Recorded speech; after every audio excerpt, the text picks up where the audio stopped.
They came looking for an easy target, the kind of place no one would miss. A run-down farmhouse on the edge of Devil's Hollow. One road in, two broken fences, a rusting tractor in the field. Just a woman and her kids trying to scrape by.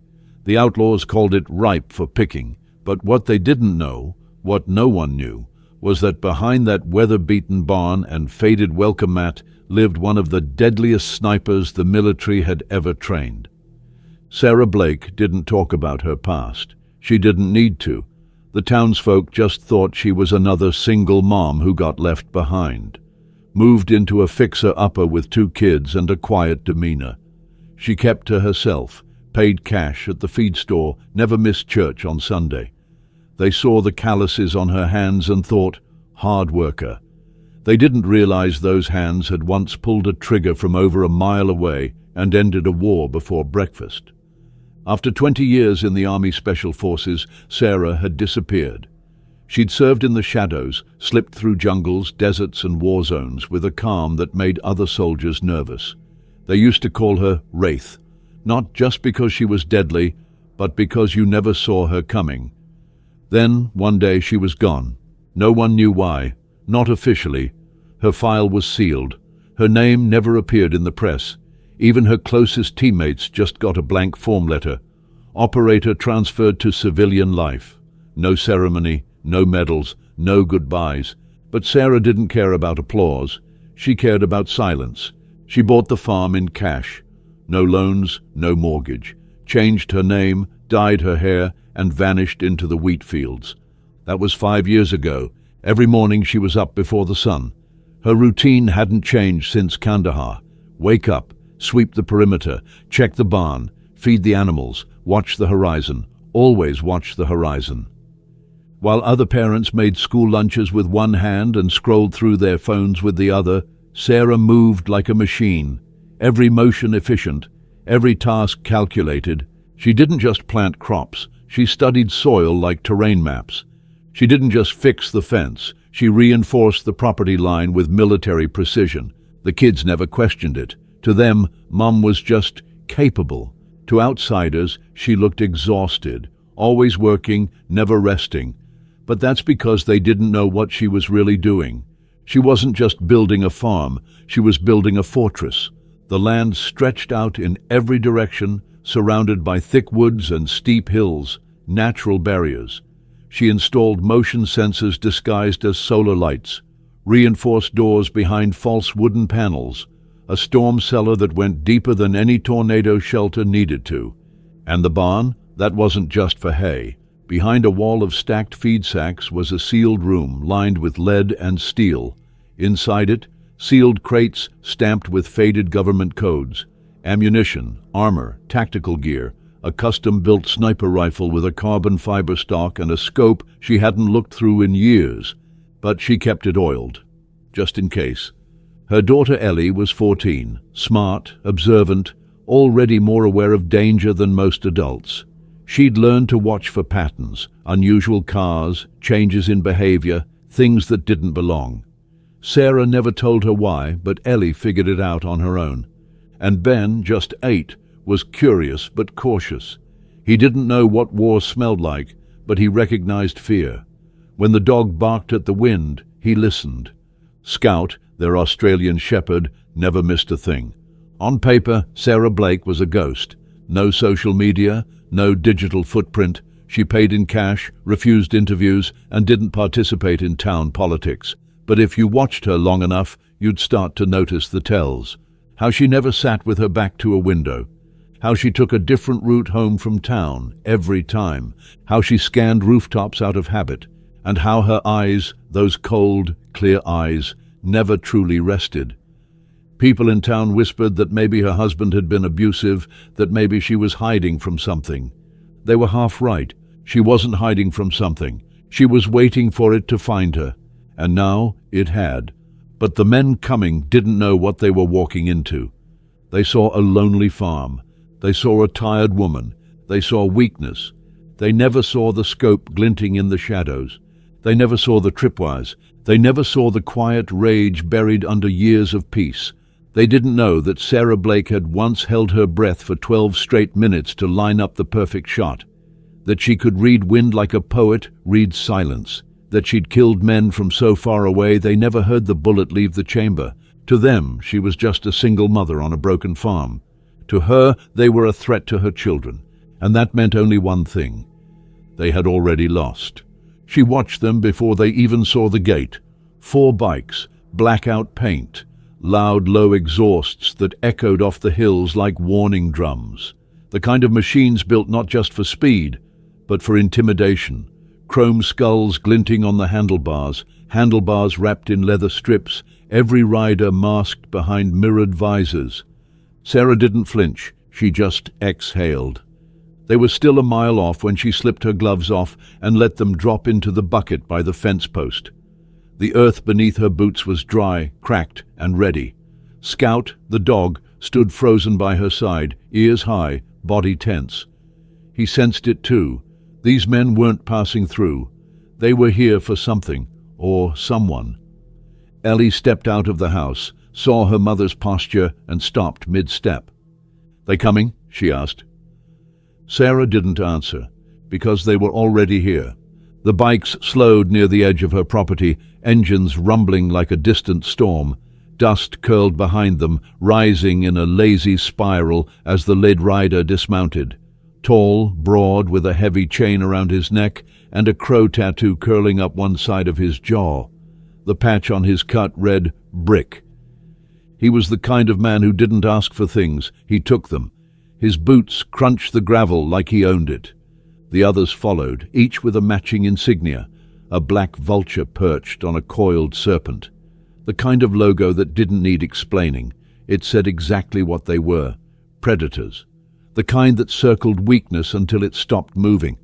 Brick pushed up his visor and grinned. "Nice spread you got here."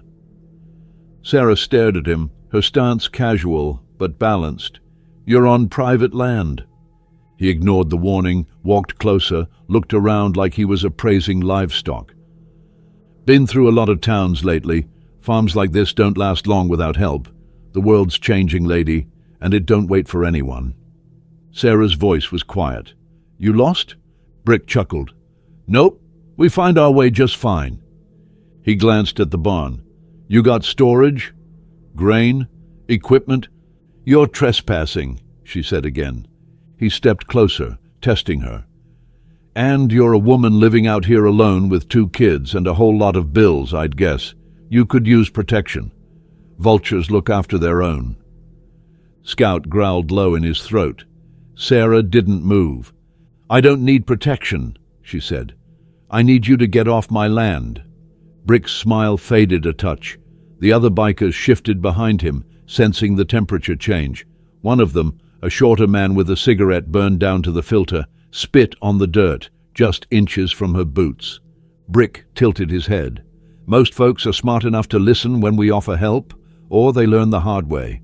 Had a guy out in Red Rock say no last week, real proud farmer type. His barn caught fire 2 days later. Real shame." Sarah blinked slowly. Brick leaned in. "Thing is, accidents happen. Out here? Far from town? Help takes a while. Could be hours before anyone notices a fire or hears a scream." She met his gaze, didn't flinch, didn't speak. Brick's smile returned, a little colder this time. "Think about it." He turned, mounted his bike, and kicked it into a low growl. The others followed, and within seconds they disappeared back down the road. Dust rising, silence returning.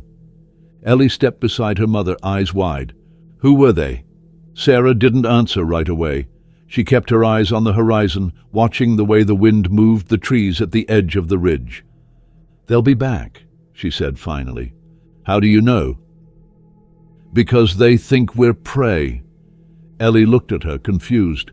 "They didn't see us," Sarah continued. "They saw what they wanted to see. A weak spot, a soft place to sink their claws into." She turned, her voice flat and steady. "That's how they survive. They feed on fear, on families with no one to protect them." "Then they picked the wrong family," Ellie said.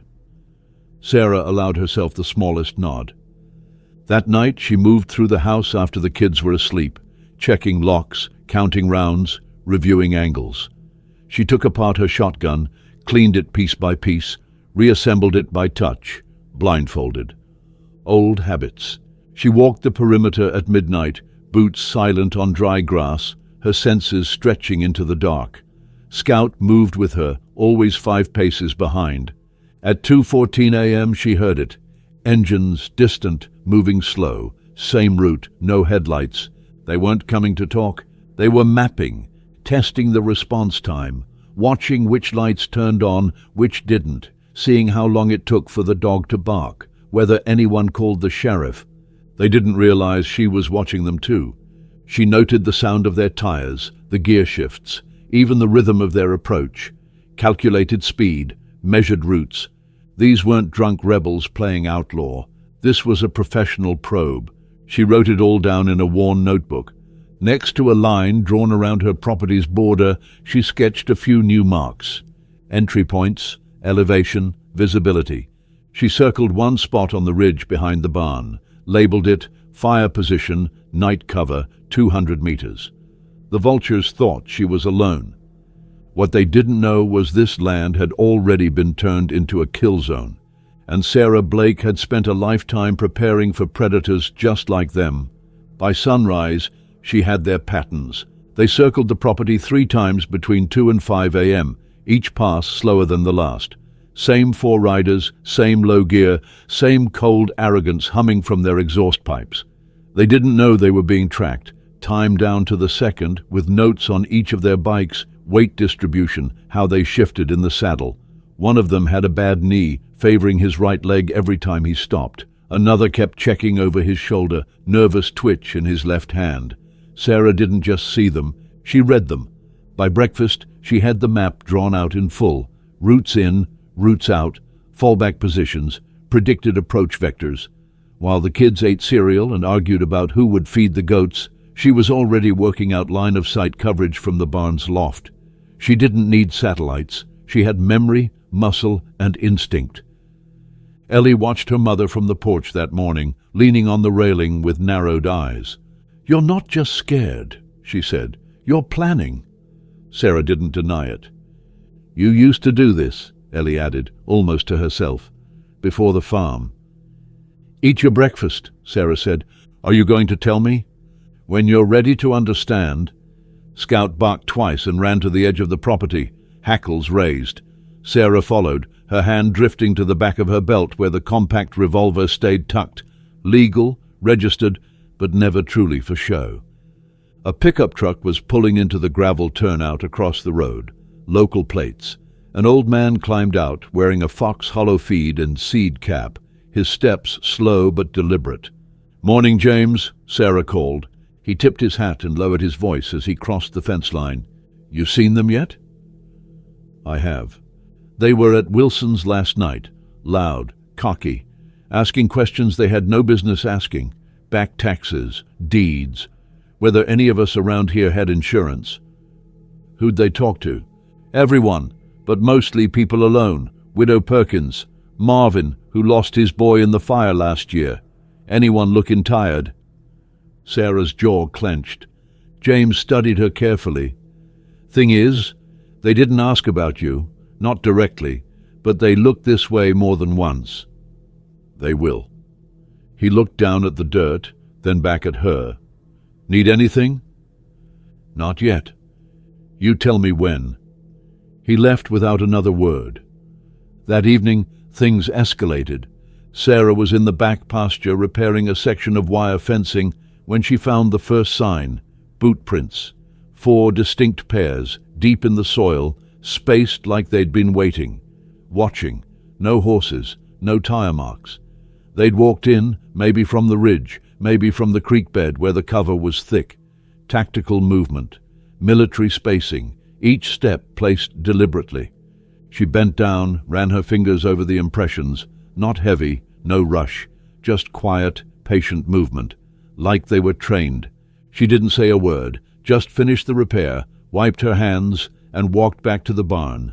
Inside, behind the hay bales, she opened the false wall again. It had been years since she touched the rifle.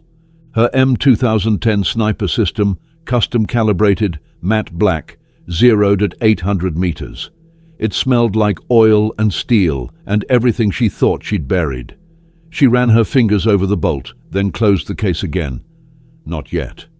Not until they made the first real mistake. The next one came at dusk. Ellie had gone to the edge of the property to bring in Scout, who'd started barking again. She came running back, pale and shaking. "Someone left something on the gate." Sarah moved quickly. A chicken carcass tied with a strip of leather was hanging from the gatepost. Its throat had been cut, eyes wide. Rigor set in. Sarah said nothing. Ben came outside behind them. "Why would someone do that?" Ellie whispered, "It's a message." Sarah pulled the carcass down and tossed it into the brush without a word. Ben frowned. "What's the message?" Ellie looked at him, then at her mother. "That we're next." Sarah didn't speak, but she knelt down beside them, pulling them both close. "No," she said quietly, "they are." That night, the sheriff finally came. He pulled up slow, lights off, tires crunching over gravel, like he was afraid to disturb something bigger than him. Sheriff Colton Myers wasn't a coward, but he wasn't a soldier either. He was a man used to break-ins, not tactical assaults. "I got wind some fella's been poking around. Heard about a dead animal on your fence. That true?" "Was? You seen 'em?" "They've been by." "How many?" "4, so far." He adjusted his belt, cleared his throat. "We'll keep an eye out." Sarah looked at him hard. "That's not good enough." He sighed. "You want the truth? We're stretched thin. County's got 1 deputy now, and I ain't got the firepower to take on a gang like that if they come in numbers." "They will," she said. Myers studied her. "You ain't scared?" "No." "You should be." She shook her head. "They should be." The sheriff's voice dropped. "People in town say you're not just some ex. They say you were something more. Special forces. Sniper." Sarah didn't answer. He exhaled. "If that's true, I hope you've still got your edge. I don't lose it." That night, she didn't sleep. She spent the dark hours walking the property, checking the creek line, marking fresh boot tracks where they'd tried to approach again. Closer this time. Less cautious. Testing her. They thought she was too afraid to fight back, that she'd fold like the others. They were wrong. Sarah didn't just prepare for conflict. She was conflict in a quiet, controlled package. And now the vultures had made a mistake. They'd threatened something she would die to protect. And worse for them, they'd given her a reason to stop hiding. By morning, the fear was gone, not pushed aside, not buried. Gone, burned out, replaced by something colder, sharper. Resolve. Sarah stood at the kitchen sink, coffee untouched, watching the tree line. Her children still slept upstairs, unaware of how close the wolves had come again. Scout paced near the back door, ears perked, tail low, silent. He could feel it too. Something had shifted. The rules had changed. They weren't testing her anymore. They were preparing to strike, and so was she. The first thing she did was make a list. Not groceries, not chores, targets, weak points, chokeholds on her own land. The old tool shed that sat at the eastern edge of the property was too exposed. She'd collapse it. The dry creek bed? Perfect for a flanking maneuver, they'd likely use it. She began digging traps, nothing lethal, yet, but enough to slow them, twist an ankle, force them out of cover, make them hesitate. In a fight, hesitation was death. At 10 a.m., Ellie found her dragging barbed wire through the west field. "You're booby-trapping the farm?" her daughter asked, breathless. Sarah didn't look up. "I'm reinforcing it. They're really coming." "They never stopped." Ellie swallowed. "And when they do?" Sarah tied off the wire with a hard pull, turned to her daughter, and said the words with chilling calm. "Then we make sure they regret it." She left the wire and went back to the barn. The false wall opened easily now. She had oiled the hinges that morning like one oils a memory. Inside, her sniper rifle gleamed like it was waiting for her. She laid everything out on the workbench: scope, bolt, cleaning kit, field kit, sidearm, suppressor, a handful of glow sticks, and 3 smoke grenades she'd never thought she'd need again. Then finally she reached into a separate case, a matte black Pelican box, and unlocked it with a code she hadn't spoken aloud in 5 years. Inside, the encrypted sat phone, still charged. She didn't dial it. Not yet. That would come later, if this escalated into something that couldn't be contained alone. But the moment her hand hovered over it, the air seemed to shift. That satellite connection was a lifeline to people who owed her favors, people who lived in shadows, people who didn't ask questions. And if she used it, it would mean one thing: war. Instead, for now, she closed the case and returned to the house, cleaned her rifle while her kids watched cartoons, then sat at the kitchen table and taught Ellie how to break down and reassemble a 9mm. Ben came into the room holding his toy walkie-talkie. "Is the bad guys coming today?" Sarah looked at him for a long moment. Then she knelt. "I don't know," she said honestly. "But if they do, they won't get near you. Not ever." That night they came again, but this time they didn't stay in the shadows. 4 bikes, no helmets, no pretense. Brick led them, same chain around his neck, same dead-eyed grin on his face. He parked at the front gate and let the engine idle while the others fanned out just wide enough to box the house in their headlights. Sarah stepped outside slowly, shotgun resting against her shoulder. Her stance was relaxed, almost casual, but her eyes scanned everything: the glint of metal on Brick's belt, the position of the other's hands, the slight twitch in the one with the limp. Brick dismounted with a theatrical grunt. "Evening, Miss Blake." "You've got 1 minute." Brick raised his eyebrows. "That's it? No lemonade? No small talk?" 50 seconds. He chuckled. "We're just here to check in, make sure you're doing all right. Seen you've had some wildlife problems. Chickens, fences, scary stuff." "You should leave." "You should listen," he replied. "We're offering peace, a little cooperation, some mutual respect. You don't have to fight us." "I'm not fighting you." His eyes narrowed slightly. "Then what are you doing?" She raised the shotgun slowly, not aiming, just holding it. "Ending the conversation." He tilted his head. "You know, threats don't work too well out here." "This isn't a threat." The words were barely out before the silence cracked. Scout launched from the side of the house, barking wildly. Something had moved near the barn. Sarah's eyes snapped in that direction. Flank. She moved without thinking, crossed 20 feet in seconds, boots slamming against the porch, and dropped to a knee near the corner of the house. Sure enough, one of them had broken from the formation and was circling toward the rear, trying to sneak past. Rookie mistake. No cover, no night gear, no suppressor. She shouted once. He didn't stop. Her warning shot hit the dirt 2 feet from his front tire. His bike skidded sideways. He bailed and dove into the grass, cursing. The others froze. Brick stepped forward. "Lady, you just made a mistake." Sarah stood tall, leveled the shotgun directly at his chest. "No," she said. "You did. You crossed the line." He stared at her for several long seconds.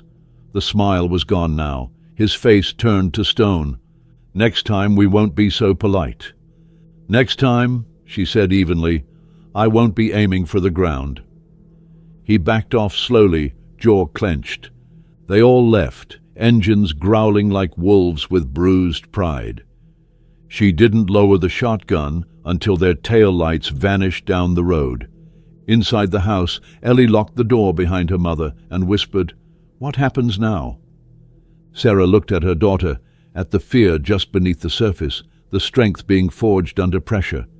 "Now," she said softly, "we stop pretending we're not at war." And she meant it. The vultures weren't just bullies. They were calculating, organized, dangerous. And they'd just seen her for what she really was. Not a victim, not prey. A threat. They wouldn't make the same mistake twice, but neither would she. That night she buried the warning shot shell casing in the garden, not out of fear, out of habit. It was something she'd done in places where no one ever buried anything. Iraq, Afghanistan, Somalia. Quiet rituals after loud encounters. It wasn't about hiding the evidence. It was about marking a threshold, before and after. The next morning began with silence, too much of it. No birdsong, no distant hum of tractors from neighboring fields, just a strange, unnatural stillness pressing against the windows of the house like fog. Scout refused to leave the porch. Ellie stood by the front door fully dressed by 6 a.m., bat in hand. Ben clung to his backpack like it was body armor. Sarah stood in the living room, still and silent, watching the dirt road like it was a fuse waiting to burn. At 6:43, the phone rang. Not her cell, the landline. It had rung maybe twice since she moved in. Sales calls, probably routed from some dusty database that thought she still lived in Missouri. This time, it wasn't a robocall. The voice on the other end didn't offer a name. "You made us look weak." Sarah didn't answer. "You embarrassed us in front of the whole town, that kind of thing. It needs correction." Still, she said nothing. "We're coming back tonight," the voice continued. Calm, measured, but not to talk. "This time, we leave a mark." He hung up. Sarah held the receiver to her ear long after the line went dead. Then she went to work. By noon, she'd converted the front porch into a defensive nest. Sandbags she'd kept sealed in the storm cellar were stacked waist-high. The shotgun was now accompanied by 2 hunting rifles, a compact Glock, and a scoped bolt-action rifle she hadn't touched in nearly 7 years. Ellie helped without being told. Her hands were trembling, but she never dropped a single round. Ben set up lookout points in the upstairs bedrooms, placing walkie-talkies on each windowsill like he was wiring a base in a video game. Sarah didn't correct him because he wasn't wrong. At 3 p.m., Martha Wilson showed up in her ancient station wagon, carrying a mason jar of sweet tea and a manila envelope. "Got something you need to see," the old woman said, eyes sharper than any rifle barrel. The envelope held photographs, surveillance shots, grainy, zoomed-in images of the iron vultures gathered on the edge of town, outside the burned-down gas station that had become their temporary HQ. "How'd you get these?" Sarah asked. Martha tapped her temple. "You think you're the only one with secrets, sweetheart?" Sarah smiled for the first time all day. "They're bringing more," Martha continued. 5 new bikes came in this morning. Big ones, heavy. One of them had a drone packed in a side case. Not the Walmart kind either, military grade. Someone's feeding them tech. "Out of state?" "License plates say Nevada. Could be ex-mill, Mercs, maybe worse. I know a fixer in Billings who said a few former contractors have gone ghost in the past month. These boys might not just be thugs." Sarah nodded once. "Then we treat them like something worse." As Martha left, she looked back once from the car. "You need help, you know where I am. And I've still got my husband's Remington. He wouldn't mind it getting some use." "Thank you," Sarah said. "I hope it doesn't come to that." But they both knew it would. By sundown, the house was silent again, this time by design. Lights dimmed, windows darkened, doors locked, bolted, then reinforced with furniture. The kids had already gone through the drill twice that day: where to hide, how to stay low, what sounds to listen for. At 8:12 p.m., they heard the first engine. 1 bike, then 2, then 6. They didn't bother being quiet this time. The sound roared through the valley like thunder rolling on steel. Headlights swept across the trees. Gravel kicked up into the air like gunfire. Sarah positioned herself behind the porch barricade, rifle at the ready, scope steady. Ellie sat beside her, breath shallow, eyes wide. Ben crouched in the hallway closet, clutching Scout, radio pressed to his ear. The vultures didn't stop at the gate this time. They rolled up the drive like they owned it. 8 of them now, fully armed, dressed for war. Kevlar, sidearms. One had a sawed-off slung across his back. Another carried a crowbar like it was a trophy. Brick dismounted slowly. No grin this time, just cold intent. "You made us bleed," he called out. "Now we make you kneel." Sarah stood, rifle slung across her chest, shotgun cradled in her arms. "This is your last chance," she said calmly. "Turn around." Brick laughed. "Lady," he said, "we already buried you. You just don't know it yet." Then he gave the signal. One of the bikers moved to flank the barn. Another crept low toward the side window. Two advanced up the main path, weapons raised. Sarah didn't hesitate. The shotgun thundered once, just once, and the lead biker's foot exploded in a spray of gravel and blood. He dropped instantly, screaming. The others froze. "You fire again," Brick said, "and you'll wish you'd never been born." But Sarah was already moving. She dropped behind the barricade and rolled toward the west side, switching weapons mid-motion. By the time she came up again, the scoped rifle was leveled. The second shot didn't miss. It struck the ground an inch from the biker near the window, spraying dirt across his face. He fell back with a yelp, hands raised. "Next one hits bone," Sarah warned. Brick's eyes narrowed. He hadn't expected this, not from her, not from a farmer. But this wasn't a bluff. She was done bluffing. "Fall back," one of the men muttered. "We can take her," another growled. "No," Brick snapped, "not tonight." And just like that, they retreated, slowly, deliberately, rage simmering beneath every movement. They didn't run, but they left. Not in defeat, in delay. Sarah lowered her rifle and stood in the settling dust. Behind her, Ellie whispered, "We won." But Sarah shook her head. "No," she said, "we bought time." And in her gut, she felt it. The real storm hadn't even started. Ellie didn't sleep that night, neither did Sarah. The girl lay awake in her room, baseball bat beside her bed, eyes fixed on the ceiling. Every creak in the wood, every gust of wind, every faint scrape of branch on glass made her tighten her grip. Her world had shifted. Her mother wasn't just a farmer anymore. She was something else, something dangerous. And suddenly, danger didn't feel so far away anymore. Downstairs, Sarah sat in silence, cleaning her rifle with meticulous care. She stripped it to pieces and reassembled it 3 times, her hands moving like memory. She didn't need the comfort. She needed the focus. Outside, the wind picked up and carried the faint scent of gasoline. At 3:17 a.m., Scout started growling again, low and quiet, like a warning not yet ready to be heard. Sarah rose, crossed to the window, and stared into the dark. The gravel road was empty. The tree line was still. But she knew better. That kind of quiet didn't last unless someone wanted it to. She went out at first light, didn't wait for coffee, just boots, flannel, and a sidearm tucked under her coat. She walked the property line, same as she had for 5 years, but now with different eyes, tactical eyes, noticing every shifted rock, every new mark in the dirt, every tree that suddenly leaned at a slightly different angle. At the gate, she found it. 3 dead crows strung by their necks, swinging from her fence line. A message, "We see you, we know you're watching, we're not done." She didn't flinch. She just pulled a pocket knife from her belt and cut them down. Behind her, Ellie approached with her arms crossed tight against her chest. "They were here again?" Sarah nodded. "Should we call the sheriff?" Sarah didn't look up. "He'd take hours. We've got minutes." Ellie swallowed. "They're going to keep coming, aren't they?" "Yes." "Then why didn't you shoot them last night?" "Because they're still underestimating us," Sarah said, standing. "That won't last." That morning she made a phone call. Not the kind you find in the yellow pages. This number didn't exist in any phone book, wasn't connected to a name. It rang once. Then a voice answered, "Say the word." "I need eyes," she replied.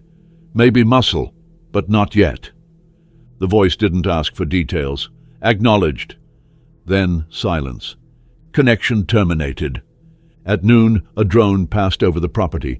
Not hers. Not the kid's toy from last Christmas. This one moved like it knew what it was doing. Soundless, small, probably flying under FAA radar. Sarah didn't shoot it down. She let it see what she wanted it to. The stacked sandbags, the reinforced barn, the cleared fields with perfect line of sight from the farmhouse, and most importantly, her standing in the open, arms crossed, unafraid. A few hours later, Tom Cooper stopped by. Local mechanic, Vietnam vet, widow, kept to himself unless he smelled trouble, and today the whole valley reeked of it. He stepped out of his truck with a look that said he'd heard the rumors and believed every one of them. 4 more of them pulled into the diner this morning, he said. Didn't order food, just stood around like they owned the place. Sheriff showed up an hour later and found his tires slashed. Patterns escalating, Sarah said. Means they're close to a move. I know. Tom glanced around. You need help? I've got 2 hands, a brain and a rifle. That ain't what I asked. Sarah met his eyes. Then finally a small nod. I'll take what I can get. That afternoon, Tom helped her wire motion sensors across the pasture, buried trip alarms at the creek bed, the kind of work that felt like second nature to both of them. Feels familiar, he muttered. Sarah gave a wry smile. War has a habit of repeating itself. That night, the vultures didn't come, but someone else did. Sarah was upstairs tucking Ben into bed when she saw the flicker outside, a flash of light near the barn, small, quick, a reflection where no reflection should be. She moved instantly, no words, no noise, just down the stairs, boots on, out the back door with the pistol drawn. The barn door was ajar. She crept low, around the side, Scout beside her, silent, alert. No bark, his tail low. They reached the barn's north wall. Sarah pressed herself flat and listened. Footsteps, inside, slow, deliberate. She stepped through the rear entrance, tight, controlled, and leveled the pistol. The intruder was already in motion halfway up the hayloft ladder, wearing black, masked. He froze when he saw her. Wrong place, she said. He jumped, but not fast enough. She fired. The bullet struck the wood inches from his hand. He dropped, landed hard, scrambled for the door. Scout launched, tackled him mid-run. Sarah stepped forward, pinned the man with one boot on his chest and ripped the mask off. Young, maybe early 20s, eyes wide with terror. Not Brick, not one of the original 4. New recruit. She recognized the type, too dumb to say no, too desperate to belong. What were you looking for? She asked. He didn't answer. She pressed harder. He winced. They told me to plant something. What? A device, camera or tracker, I don't know. Brick didn't say. Just told me if I got caught, I was on my own. She reached into his jacket and pulled out a small black box with an antenna, GPS beacon, live transmitter. She crushed it under her boot. Tell Brick, she said, leaning down close, voice like a blade, this land is already marked. Not by you, by me. She let him go. He didn't ask twice. By morning, the town knew what had happened. Word moved fast in Devil's Hollow. The sheriff showed up again, but this time he didn't offer platitudes. He just said, "You want me out of the way, just say it." Sarah looked at him for a long moment, then, not yet. The vultures had pushed, prodded, sent messages, sent men. But now they knew something else. The woman on the farm didn't bluff, and their next step would be a mistake. A big one. They sent fire next. It came at 2:41 a.m. Sarah woke not to noise, but to light. A flicker through her window, wrong in color, too orange, too fast. She was on her feet before her eyes fully opened, already reaching for the rifle. Scout growled low, already at the door. Then came the sound. Not a bang, not an engine, but the unmistakable roar of something burning. The barn was on fire. Flames licked the night sky in a twisting column, feeding on dry wood, straw and oxygen like it had been waiting years to ignite. The smell was instant. Old fuel, ash, heat, smoke so thick it turned the stars to fog. She didn't scream. She didn't panic. She moved. Ellie was already at the stairs, bat in hand, eyes wide and wild. "Mom, dash. Get your brother. Go to the cellar. Lock the door and stay there until I come for you." "Is it them?" "Yes." Ben's voice echoed from the hallway. "What's happening?" Sarah caught both their eyes and repeated, slower this time, firmer, "Go now." They listened. She was alone again. Outside, heat shimmered against her skin before she even reached the porch. The barn was too far gone to save. She knew that instantly. The old timbers burned like kindling, flames reaching 20 feet high, dancing through the rafters in a frenzy. But that wasn't what made her stop cold. It was the second sound, laughter, from the tree line. Then came the whistles, taunting, echoes off the hills. Sarah raised her rifle and scanned the darkness. Movement. 2 silhouettes, one crouched, another leaning against a tree, arms folded like he was watching a movie. She exhaled once through her nose, set the scope to 5x magnification, and tracked the edge of the tree line. No shot. Not yet. Too far. Too many variables. They weren't attacking, not directly. They were watching, measuring her response, timing her reaction. This wasn't intimidation anymore. It was escalation. She stayed there, perfectly still, letting the fire burn behind her. She made no move toward it, didn't try to extinguish it. That would have been weakness. Let them watch her stand tall in the glow of their destruction and feel the chill of her indifference. She'd already moved everything critical from the barn. Ammunition, gear, the comms crate, the hidden backup rifles. The only thing inside was an old tractor, some hay, and a few rusted tools. They'd wasted fire on a decoy. By dawn, all that remained was smoke and cinders. The vultures didn't come back that morning, or the next, but their absence wasn't comfort. It was calculation.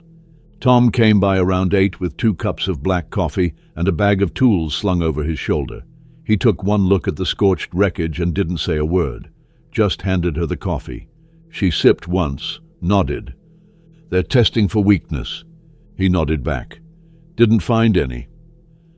Martha showed up 10 minutes later, brought her old Remington as promised, and an oilcloth-wrapped bundle that turned out to be field maps of the area, hand-drawn from her time-working Cold War counterintelligence. No one questioned how she had them. Everyone had a past here. By noon, the kitchen had become a war room. Sarah, Tom, and Martha stood over a cleared table covered in maps, notes, marked coordinates. Lines were drawn, sight lines, flank routes, estimated approach paths. Ellie sat silently in the corner, watching them, learning more in 2 hours than she ever had in school. "The fire was meant to draw you out," Tom said. "Expose your position." "They thought I'd panic," Sarah replied, "or run." "Did you?" Martha asked. Sarah's voice was stone. "I haven't run in 20 years. Ben peeked into the room then, small and quiet. They said something. Sarah turned. "Last night, outside the cellar," he added. "I heard them, 2 of them. One said, 'She's not going to bend. We'll have to break her.'" Sarah's fists clenched, not from fear, from fury. They'd gotten close, too close, and her children had heard the voices of the wolves in the dark. That changed everything. That afternoon, Sarah made another call. Not the satellite one. Not yet. A different number. One she hadn't dialed in 5 years. The voice on the other end answered with a single word, "Go." Sarah replied, "How fast can you get to Devil's Hollow?" The pause was half a second. 6 hours if I don't stop." She hung up. That was enough. By sundown the barn was reduced to ash, but the house had changed. Windows reinforced, fields marked, weapons cleaned. Everyone knew their role now. Martha manned the shortwave.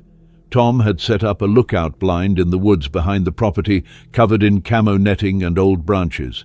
He had his own rifle, bolt action, scope polished clean. He hadn't pulled a trigger in years, but his hands still moved like a man who hadn't forgotten what recoil felt like. Night came, and with it, engines. Not many this time, just 3. But these weren't scouts. These weren't kids on bikes. They were veterans. Sarah could tell by the way they moved. Tight formation, silent, no revving, no signals. Lights off. Dark helmets. They didn't even ride up the driveway. They stopped at the tree line, left the bikes, proceeded on foot. She tracked them from the upstairs window. One moved wide toward the pasture, another crouched near the creek bed. The third went prone near the old chicken coop. Precision, coordination, military-grade spacing. She turned to Ellie. "Go downstairs, get Ben, get underground." Ellie hesitated. "Now." Her daughter disappeared down the hall without a sound. Sarah turned back to the scope and dialed it in. The man at the chicken coop was holding a suppressed SMG. This wasn't intimidation. This was a hit team. They were here to kill her. She adjusted her breath, timed the wind, found the center. The first shot dropped the man in the pasture with a scream. The second shattered the shin bone of the one at the creek. The third never came, because the last one ran. Smart, but not smart enough. Tom's rifle cracked once from the ridge. Silence. Then came the shouting. Further off, 2 more engines, moving fast, responding to the sound of gunfire. They weren't ready. Sarah moved outside, slid behind the porch barricade, aimed low. The first bike never made it up the driveway. Scout barked once, his signal, just as the second rider dismounted and ducked behind the woodshed. He shouted into a radio, "We're taking fire!" "They're dug in. It's a goddamn kill box." Sarah didn't reply. She waited for the shadow of his shoulder to peek around the shed, and she fired. He dropped, screaming, the radio falling into the gravel beside him. In the distance, a lone engine peeled away, fleeing. Sarah stood in the silence, smoke curling from the barrel of her rifle, eyes scanning for movement. There was none. They had come with fire, then with steel. Next, she knew, would be numbers. And when that happened, she'd be ready. She wasn't just defending her home anymore. She was turning it into a battlefield. They came at dawn, but not in force. Not yet. 1 bike, 1 rider. A message. Sarah watched him through the scope from her bedroom window. He didn't ride up the driveway. He stopped just past the burned barn, raised one hand slowly, and waited. No helmet, no weapon visible. Just a man in his 40s with deep creases in his face and an old Marine tattoo on his forearm. He stood like someone who'd survived too many fights to bluff his way through another. She recognized that posture. It didn't mean he was harmless, only that he'd been dangerous for longer than most men lived. She moved outside carefully, shotgun across her chest, pistol holstered, but ready. Scout flanked her left side, head low, growling soft thunder into the morning. The man didn't move. He waited until she was within 20 feet before speaking. "My name's Hatch," he said. "I'm not here to fight. Brick sent me." "I don't care." He nodded like he expected that. "He wanted me to tell you something." She said nothing. 2 nights from now, midnight, 40 riders, full loadout. He's done playing. This farm, your family, it's the first lesson. He wants everyone to see what happens when someone stands up. Sarah didn't blink. "And you agreed to deliver that?" "I didn't agree to anything," Hatch said. "I just owed him once. Old favor. It's paid now." "You could have said no." "I did." He said, "Then you ride up and deliver the warning, or we start early." So I rode. She studied his eyes, steady, empty of threat, not empty of guilt. "You've worn a uniform," she said. "Long time ago." "Then you know better." "I do," Hatch replied. "That's why I'm not staying, and why I left something near the fence, under the water trough." "What is it?" "Insurance." Then he turned, climbed onto his bike, and left. Sarah didn't stop him. She watched him vanish into the mist like a ghost, finally dismissed from a war that never really ended.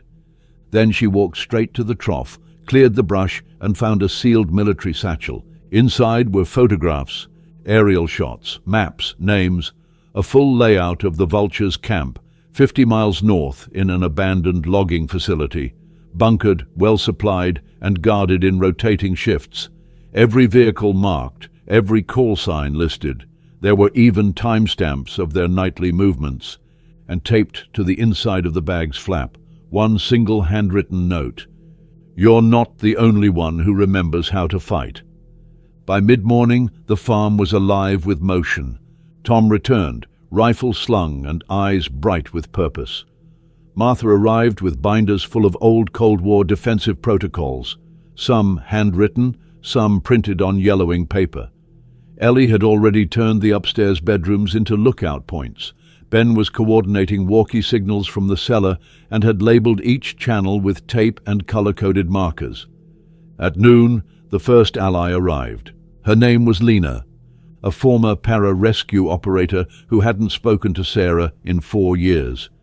She didn't say a word when she stepped out of the black SUV, just handed Sarah a pair of gloves and said, "Where do you need me?" An hour later, 2 more came. 1 ex-Intel, 1 demolitions.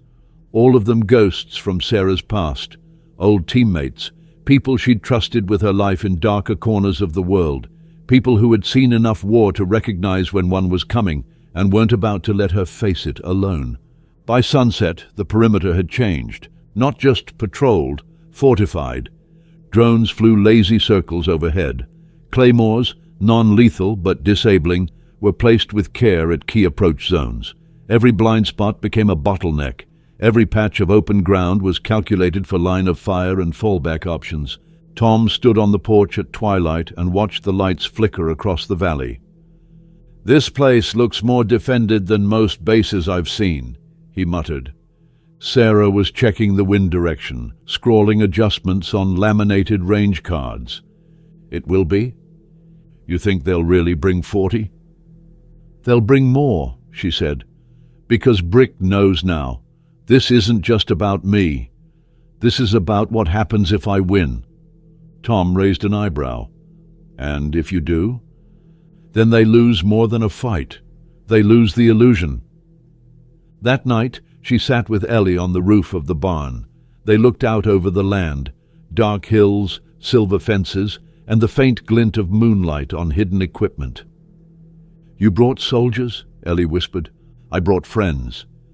Ellie looked down at her hands. "I'm scared."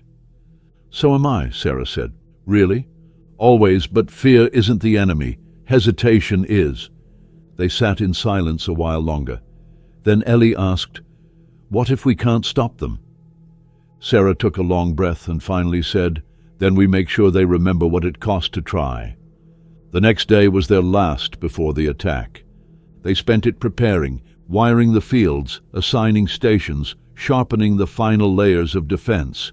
Every movement was efficient, tight, controlled, like a team that had fought together for years, even if most of them hadn't seen each other since the sandstorms of Kabul. Martha had coordinated with 3 local farms. The neighbors weren't soldiers, but they were angry. They were done being quiet, done letting fear steal their land. "They're watching," she said, "waiting to see what happens here before they make a choice." "Then let them watch," Sarah replied. "Let them see what resistance looks like." That evening she held one last briefing inside the barn's reinforced office. Maps, call signs, frequency codes, emergency extraction points, contingency plans. Ben had drawn a big red line across one map. The line. No vulture was to cross it. If they did, there was no restraint. Ellie added her own note beneath it. "This is home, we stand here." And they would.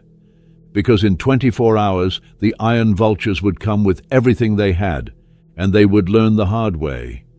This farm wasn't just dirt and fences anymore. It was a fortress, built by a mother, held by warriors, defended by fire.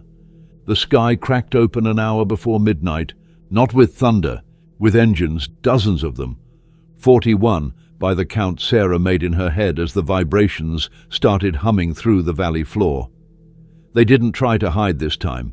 They came like a storm, headlights off, but the sound alone was a war drum. Low and guttural, rising in waves. The Iron Vultures were coming, and they weren't sneaking. They wanted her to hear them. They wanted the whole valley too. Sarah stood in the dark beside the old water tower, her rifle balanced on the steel platform, scope dialed to the far ridge. Beside her, Lena crouched behind a mounted spotter scope, scanning the tree line. "Front wave's almost here," Lena said, voice low. "How many confirmed?" 30 on bikes, 12 in the tree line, Foot soldiers, tactical spacing. They're running a fire team wedge with Overwatch. Sarah smirked, trying to play soldier now. They watched too many war movies. Sarah didn't blink. Let's give them something real. In the main house, Ellie sat in the hallway with Ben pressed close beside her, both wearing headphones. Martha sat cross-legged on the floor with the comms unit in front of her, relaying positions and movement across 3 encrypted channels. "In position!" Tom's voice crackled over the line from the southern tree line. "East side clear, tripwires holding." "North flank eyes up," called Navarro, the demolitions expert now posted in the silo. "They've split, small group trying to peel wide around the fence." Sarah tapped the mic, clipped to her jacket. "Let them think they're getting around. Don't engage until the second line. I want them inside the net." Down the hill the vultures dismounted. Sarah watched as Brick finally stepped into view. He was wearing a tactical vest now, a stolen sheriff's star pinned to his shoulder like a joke. She recognized the men behind him. Some were new. Some were the same faces who'd stood at her gate a week ago, laughing, threatening. Now they wore armor, carried real weapons. Some even had night vision gear strapped to their faces like they knew how to use it, but they didn't.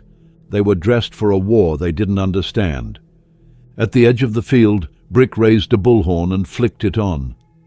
"Sarah Blake, we know you're watching. You've had your fun, but this ends tonight." Sarah didn't move, just kept watching him through the scope. Brick turned slowly, addressing the land, the house, the barn, like a stage actor playing a role he didn't earn. "You made your point. You embarrassed us.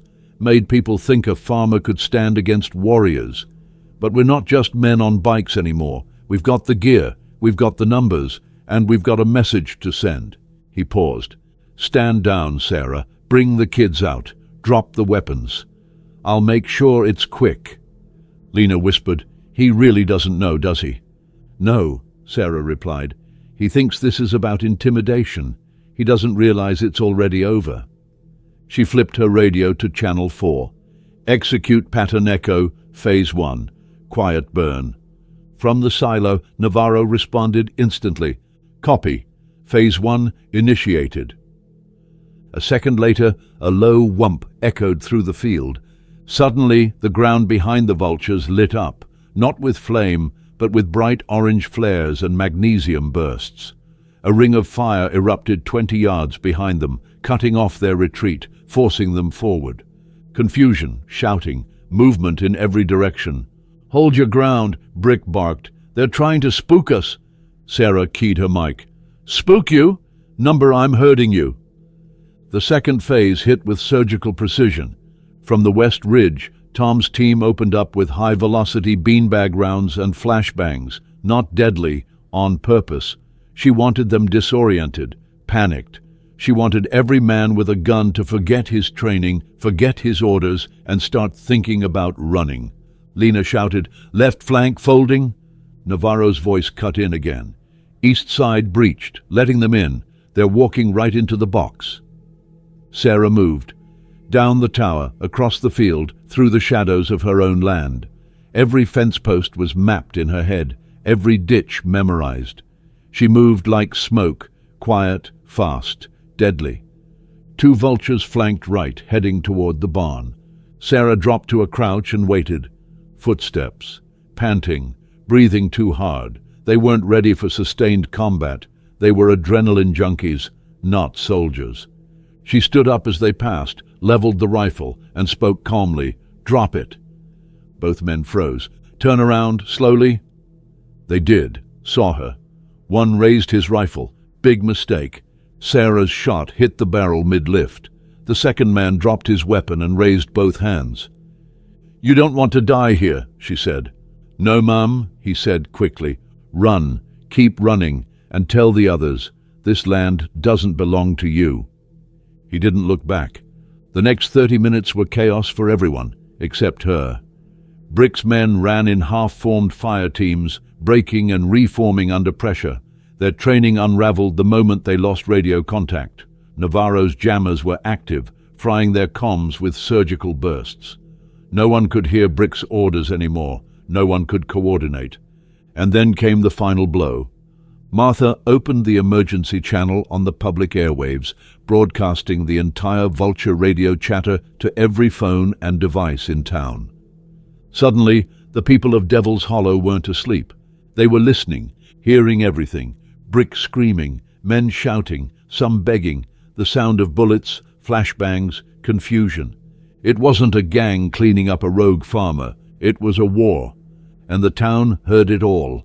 At 1:17 a.m., Sarah breached the final corner of the house and found Brick pinned behind her old woodshed. He was breathing hard, clutching an assault rifle like it was the only thing keeping him alive. His face lit up in rage when he saw her. "You think this means you've won?" he spat. "I don't think," she said.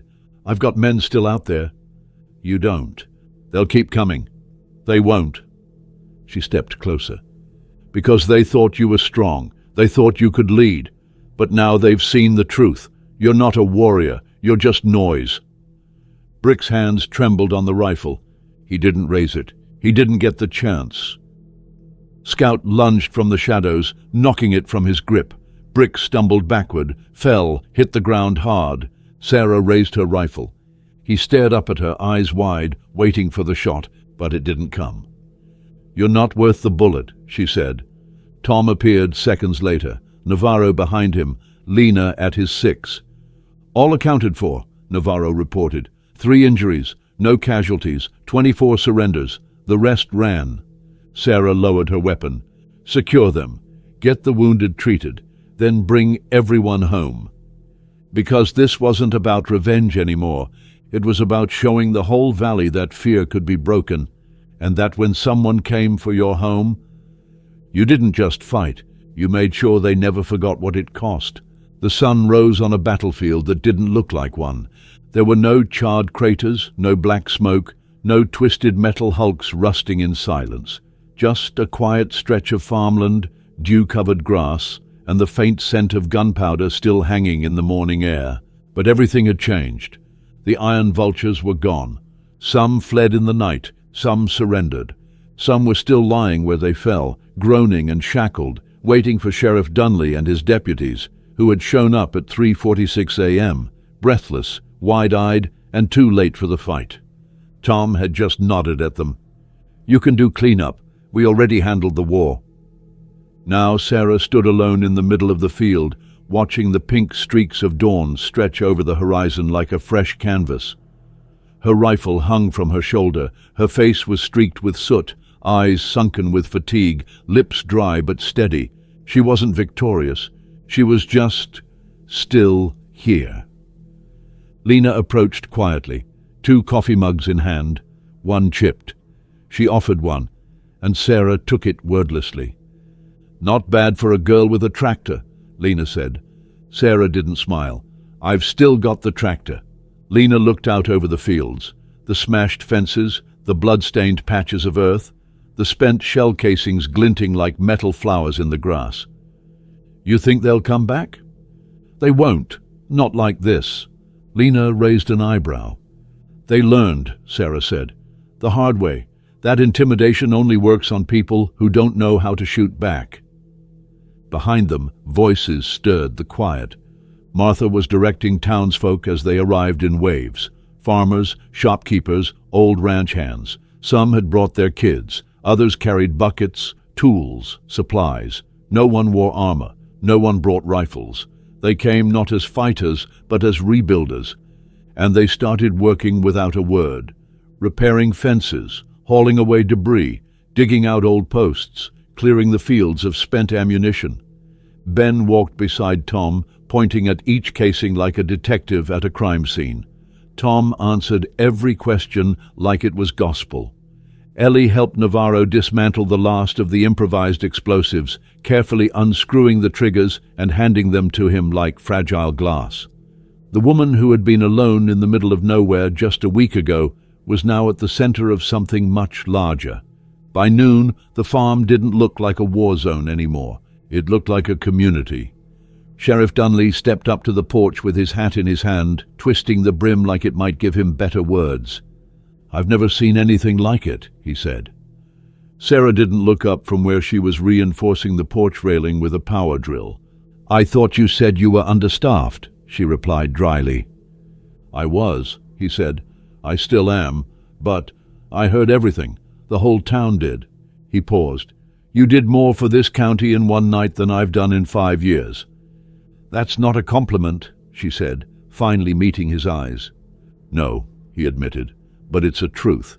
And I think people are going to start asking why it took a mother with a rifle to do what the system wouldn't." Sarah stood, wiped her hands on her jeans. "Then let's make sure it never has to happen again." He looked surprised. "How?" "Start by deputizing the right people." "You offering?" She shook her head. "Number, but I'll help train the ones who are."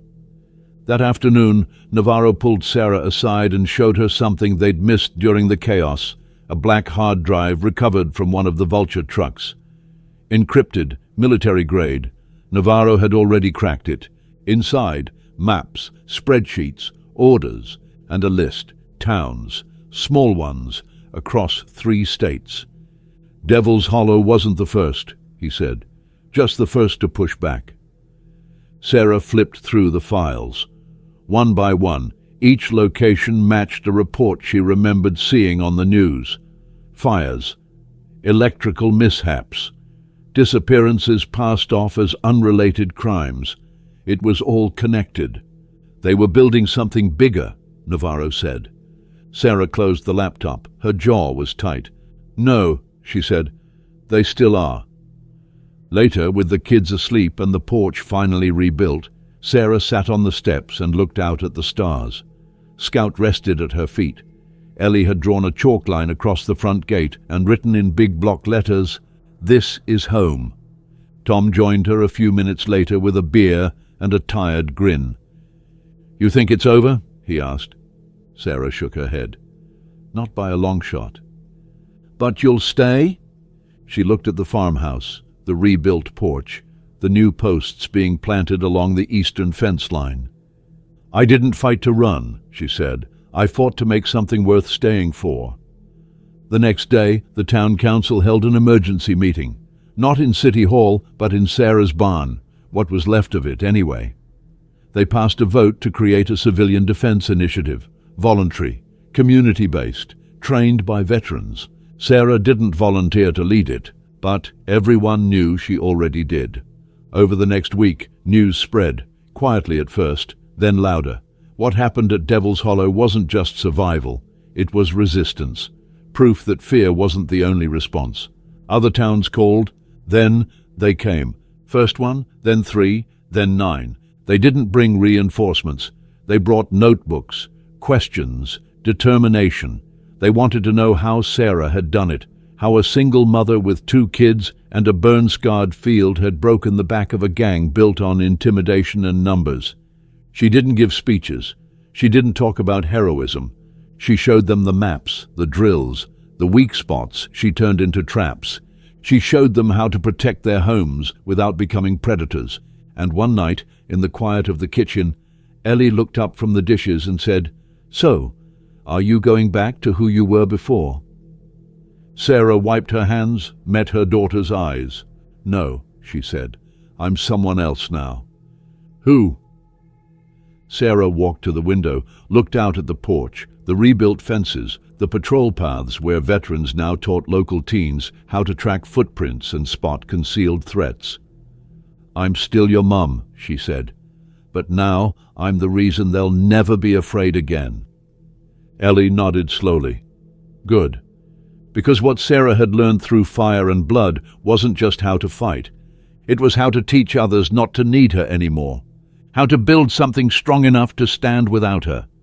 And for the first time in a long time, that felt like winning, not a battle, a future,